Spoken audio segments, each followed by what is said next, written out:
மாதிரி இருக்கீங்க. சலுப்பையில் பற்றி நீங்கள் என்ன சொல்லுவீங்க? கடைசி சொல்ல கொஞ்சம் இல்லை என்ன சொன்னீங்க? நான் சொல்கிறேன்.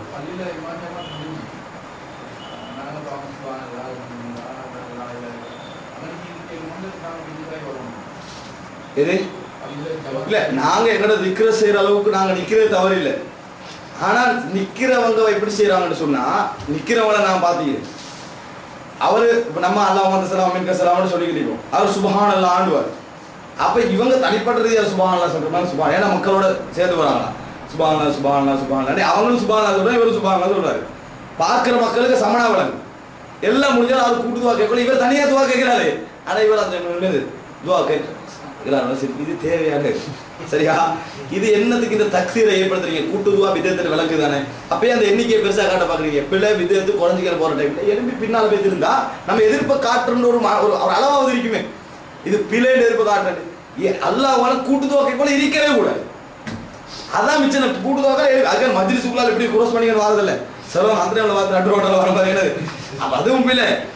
அதான் அர்த்தம், நான் கூட்டுதுவாக்கு எது பெருமையான நடை இருக்கக்கூடாது. கூட்டுதுவாக்க இருக்குன்னா அவருக்கு கையத்தோட நம்ம எழுப்பி வந்துடலாம், அது பிள்ளை இல்லை, அதை நம்ம செய்யணும். ஆனால் நாங்கள் என்ன செய்யறோம்டா, அது அப்படி இருக்கலாமான்னு கேட்டுட்டு அவனோட எண்ணிக்கை என்ன செய்யறோம்? 5 பேர் கூட்டுதுவா கேட்குறாங்கன்னா இந்த 10 பேர் முந்தி 15 பேர் ஆக்கி விடுறாங்க. அது அந்த மாதிரி ஒரு தோற்றப்பாடு ஏற்படுத்துறாங்க.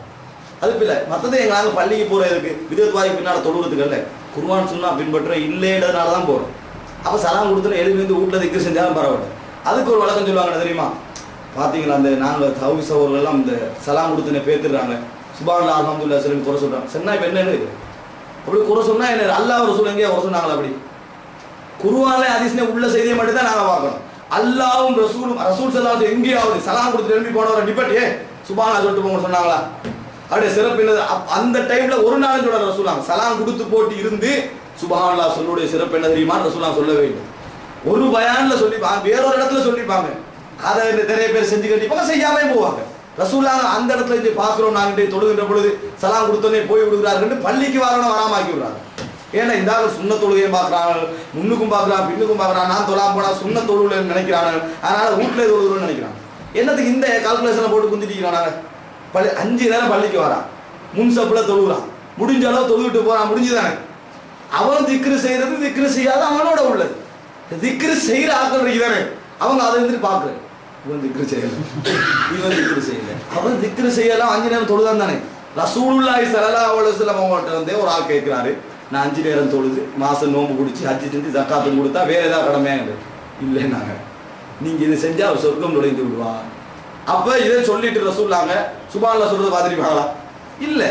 அப்போ 5 நேரம் பள்ளிக்கு வராதவனை சொல்லுங்கடான்னு சொன்னால் இதை கூட வந்து என்ன செய்யுது பார்த்தீங்களா? சுப்ஹானல்லாஹ் நம்ம சொல்லாமல் போகிறதால எவ்வளோ பிரச்சனை இருக்குது. தௌஹீத் பள்ளியில் சலாம் கொடுத்தோன்னு எல்லாம் மறைஞ்சிடுறாங்களா? எல்லாரும் சலாம் கொடுத்துன்னு ஒத்துருவீங்க எங்கடா அப்படியே இதெல்லாம் ஒரு 20-30 பேர் சுப்ஹானல்லாஹ் சொல்லி நீக்கிறாங்களா? ஈக்கத்தானே செய்கிறாங்க. ஏன் அந்த விதத்து வாயில கருத்தை நாங்கள் தலையில் போட்டுக்கொள்கிறோம்? சலாம் கொடுத்தோன்னே சுப்ஹானல்லாஹ் சொல்கிறேன். தௌஹீத் பிரச்சாரம் வந்த பின்னால் தான் திக்ரே வளர்ந்துச்சு. ஒவ்வொரு பள்ளிகளையும் சுப்ஹானல்லாஹ் அல்ஹம்துலில்லாஹ் போர்டு எப்போ வந்தது? ஜம்மியத்துல் உலமா முதலாவது செஞ்சுச்சு. தௌஹீத் பிரச்சாரத்தில் உள்ளவங்க போர்டை அடிச்சு செஞ்ச பிறகு தான் ஜம்மியத்துல் உலமா நடக்குது. அப்போ ஓல்ட் சிரோன்ல துவா புத்தகங்கள் வந்ததும் சரியான துவாக்களை படித்ததும் முஸ்லிமின் அரண் இந்த துவா புத்தகம் எடுக்கிற முஸ்லிமின் அரணாக இருந்தாலும் சரி, இன்னும் உள்ள எனது அதாவது இந்த பிஜேட புத்தகம் அனைத்து துவாக்களும் அடங்கிய முழுமையான துவாக்கள் நபியோட துவாக்களின் தொகுப்பு அந்த நூலாக இருந்தாலும் சரி, இன்னும் உள்ள எத்தனையோ நூட்கள் எல்லாம் எப்போ வந்தது? எல்லாம் என்னது? தௌஹீத் பிரச்சாரம் வந்த பின்னால் அந்த திக்ரு நிறைய இளைஞர்கள் திக்ரு பாடமாக்கிக்கிற தௌஹீத் பிரச்சாரத்துக்கு போறவங்க. இது என்னமோ அவங்க வந்த மாதிரி நாங்கள் திக்கிற இல்லாமல் ஆகிடும். நீங்கள் ஒரு விதத்தான திக்கிற சொல்லி லா இலாஹ இல்லல்லாஹ் சொல்லிக்கிட்டு இஸ்லாத்தில் இல்லாத மாதிரி தலையால் ஆட்டிக்கிட்டு பாட்டு படிச்சுட்டு இருந்தது. இஸ்லாம் வந்தோடனே திக்ருகள் காலை மாலை அது இது எல்லா துவாயும் பாடமாக்க ஆரம்பிச்சாங்க. இந்த துவா லைஃப், இந்த துவா சஹீஹ்லாம் படிக்க ஆரம்பிச்ச தௌஹீத் வந்த பிறகு தான். அதை வச்சுக்கிட்டு தொழுகிற சலாம் கொடுத்துட்டு உள்ளவங்களை பார்க்கறது, சுன்னத் தொழாம போறேன்னு பார்க்கறது, பயான் பண்ணணும். சுன்னத் தொழுகையோட சிறப்பு என்ன, சுன்னத் தொழுகையோட நன்மைகள் என்ன, அதுகளை செய்யுங்க. அது சரி. இன்னைக்கு பார்த்தீர்களா எத்தனை பேர் தொழாம போகிறாங்க? அதான் சுன்னத்தொன்ற தொழாம போற சொல்லிதான் 5 நேரம் தொழுவது. மூசா அலைஹிஸ்ஸலாம் அதே குறைக்கு சொல்றாரு 5 நேரம் தொழுகைங்க இந்த சமுதாயம் தொழாது. அப்போ 5 நேரம் தொழுவது பார்த்து சந்தோஷப்படணுமாங்க. அதை விட்டு போட்டு முன்பின் கல்குலேஷன் பண்ணினோம்டா பள்ளிக்கு வராதாக்கலாம் நம்ம என்ன செஞ்சுருவோம், பெரிய நிலைமை கொண்டு போய் சேர்த்துருவோம். நான் சொல்லணும்னு நினைச்சிட்டீங்க. ஏண்டா தொழுவு வரவங்களெல்லாம் அதை பார்த்துட்டீங்க, முன்பின் சொல்ல தொழுகிறாங்களா? ரசூலுல்லாஹ்வே வீட்டில் தொழுதாங்க. ரசூலுல்லாஹ்வை பார்த்து எப்படி நிலைமைக்கு? ரசூலுல்லாஹ் தான் வீட்டில் சுண்ண தொழுகிறாங்க, ரசூலுல்லாஹ் சுண்ண தொழாம போறாங்களே. அப்படி என்ன நினைச்சிக்கணும், ரசூலுல்லாஹ் மிச்சம் வீட்டில் தான் தொழுவாங்க சுன்னத் தொழுகைகளை, சுபஹுடைய சுன்னத் முன்னு சுன்னத் வீட்டில் தான் தொழுவாங்க. அதே போல என்னது அதுக்கு ஆயிஷா ரலியல்லாஹு சலாத்துல் புயூத் வீட்டுடைய தொழுகைன்னு சொல்றாங்க, சுபஹுக்கு முன் 2 சுன்னத்தை ஏன் வீட்டில் தான் ரசூலுல்லாஹ் தொழுவார்கள்.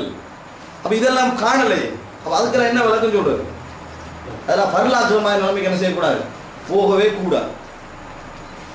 அடுத்தது வந்து அந்த சலஃபியா சப்ஜெக்ட் ஒரு கேள்வி கேட்டீங்க நான், அதாவது என்னன்னு சொன்னா இந்த சலஃபியான்ற வார்த்தை இருக்குதானே, வார்த்தையில எந்த பிழையும் இல்லை. இந்த வார்த்தை வந்து ஒரு காலகட்டத்தில் குர்ஆன் சுன்னாவை பின்பற்றவங்களை அடையாளப்படுத்துறதுக்காக சொன்ன வார்த்தை தான்.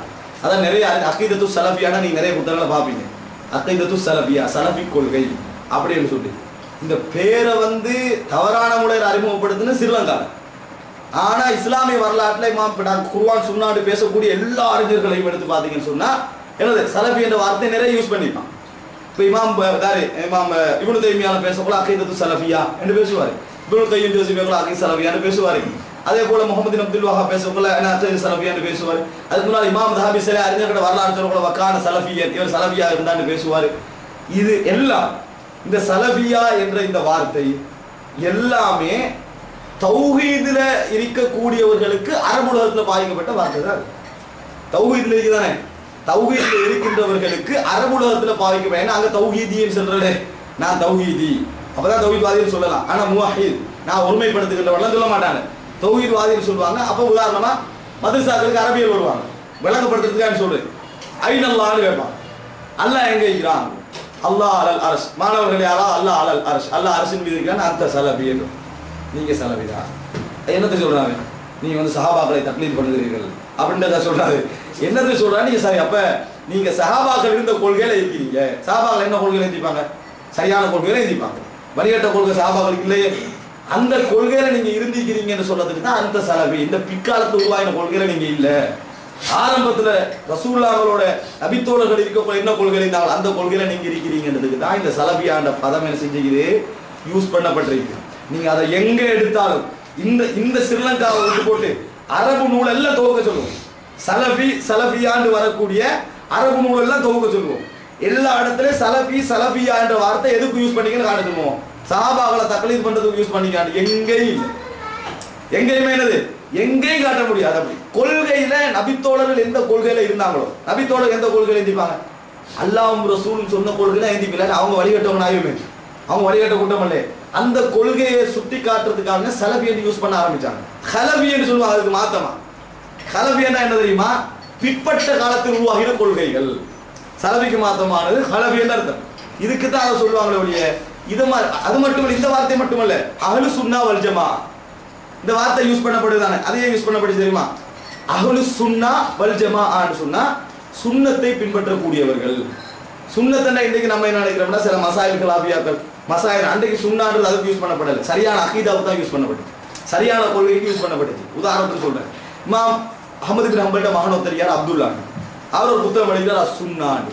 நாம என்ன நினைப்போம், சுன்னாண்ட நிறைய தொழுகையோட சுண்ணத்துக்கெல்லாம் வந்திருக்கீங்கன்னு விரட்டி பார்த்தா அப்படி இல்லை, அல்லாஹ் எங்க இருக்கிறான், நபியை எப்படி நம்பணும், மலகுமார் எப்படி நம்பணும், இதுக்கு தான் சுன்னான்னு எழுதினாங்க. அது இப்னு அபி ஆசிம் ஷைபானி என்ற புத்தகம் ஒன்று இருக்கு சுன்னா. இந்த சுன்னால அகீதாவை வழங்கப்படுத்துறதுக்கு தான் எழுதப்பட்ட நூல்கள். அப்ப அஹ்லு சுன்னான்னு சொன்னா சரியான அகீதாவுக்குரியவர்கள். சிலவங்க சரியான அகீதாவை தனியாக பேர்த்து குந்திடுவாங்க, வல் ஜமாஅ விளங்கிட்டானே, அந்த சரியான அகீதாவுக்கும் சரியான அகீதாவை பின்பற்றுகின்றவர்களோடும் இருப்பவர்கள் அதான் அஹ்லு சுன்னா, சரியான அகீதாவுக்குரியவர்கள், அதை பின்பற்றாமலே அவர்களோடும் இருப்பவர்கள், அதான் அஹ்லு சுன்னா வல் ஜமாஅத். அதே ஒரு குரூப்